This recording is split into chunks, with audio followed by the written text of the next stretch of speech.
حقك عليا يا ستي، ما تزعليش واديك خرجتي.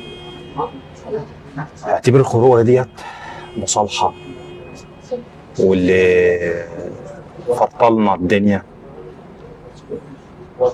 وفعلا كل انا ما ادخل البيت وانت شلتيني وكنت بتستحملي العيشه، وما كانش في جيبي فلوس، وما كانش شغل على قد حالي، ووقفتي معايا في الجمعيه، كل ده مش ناسيه. بس اللي انا مستغربه اللي انت استحملتيني كل ده، ولو واحده تانية كانت زمانها اسهل حاجه. اسهل حاجه كلمه طلاق. فحقك عليا تكوني مسامحاني، اهم حاجه.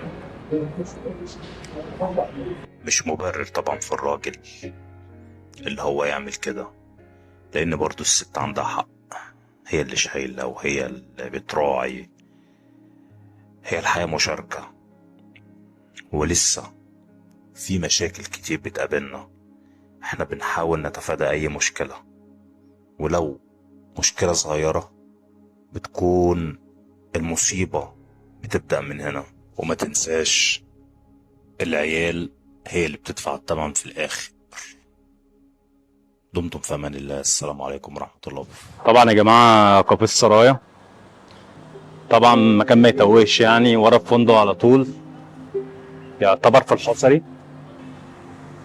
طبعا ناهد بتشاور لكم خدمه ممتازه جدا، وبجد ناس محترمه،